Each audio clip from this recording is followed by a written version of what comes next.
মুখ্যমন্ত্রী মমতা বন্দ্যোপাধ্যায় গতকাল বাড়িতে পড়ে গিয়ে চোট পেয়েছেন। তার কপালে এবং নাকে 4টি স্টিচ পড়েছে। সন্ধ্যাবেলা তাকে এসএসকেএম হাসপাতালে নিয়ে যাওয়া হয় এবং সেখানেই চিকিৎসার পর তিনি বাড়িতে রয়েছেন।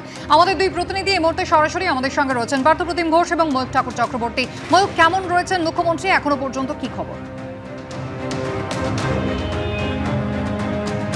দেখো, প্রথমেই তোমায় যেটা জানাই যে মুখ্যমন্ত্রী মমতা বন্দ্যোপাধ্যায় গতকাল তিনি ইনজিওর্ড হওয়ার পর গতকাল রাতেই এসএসকেএম হাসপাতাল থেকে তাকে কালীঘাটের যে বাড়ি সেখানে নিয়ে আসা হয়। আমি ক্যামেরা পার্সন পার্থপ্রতিম রায়কে বলবো দেখানোর জন্য।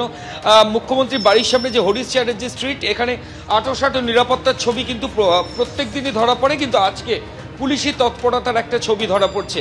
এসএসকেএম হাসপাতালের ডিরেক্টর মণিময় বন্দ্যোপাধ্যায় তিনি প্রাথমিকভাবে জানিয়েছিলেন পুশ ফ্রম বিহাইন্ড, অর্থাৎ পেছন থেকে কোনো ধাক্কা লেগেছে এরকম মনে করা হচ্ছিল, যদিও পরবর্তী ক্ষেত্রে হাসপাতালের তরফ থেকে বলা হয় যে মুখ্যমন্ত্রী এটা অনুভব করেছিলেন যে পেছন থেকে কোনো একটা এক্সটার্নাল ফোর্স হয়তো কাজ করেছে। এই গোটা বিষয়গুলো কিন্তু এখন দেখা হচ্ছে।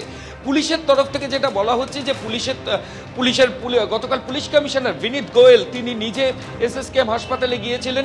পুলিশের উচ্চপদস্থ কর্তারা ছিলেন।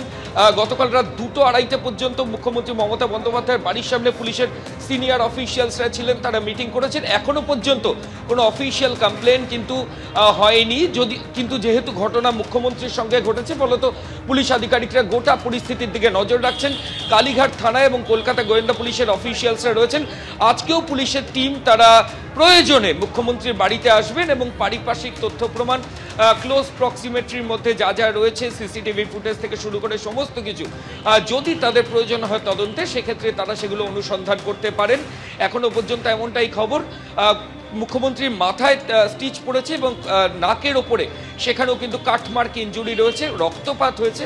গতকাল রাতেই সিটি স্ক্যান সহ বিভিন্ন যে পরীক্ষা সেগুলো এসএসকেএম হাসপাতালে হয়ে গিয়েছে এবং তারপর হাসপাতালের তরফ থেকে যেটা জানানো হয়েছে যে আগে থেকে স্টেবল আছেন মুখ্যমন্ত্রী এবং তারপরই তিনি বাড়ি আসার সিদ্ধান্ত নেন এবং তাকে বাড়িতে নিয়ে আসা হয়। এবং আমি আবার বলছি যে এখনো পর্যন্ত অফিসিয়ালি এফআইআর বা জিডি হয়েছে এই খবর আমরা পাইনি, তবে যেহেতু ঘটনা মুখ্যমন্ত্রীর সঙ্গে ঘটেছে ফলত সমস্ত ধরনের সম্ভাবনা পুলিশ আধিকারিকরা খতিয়ে দেখছেন।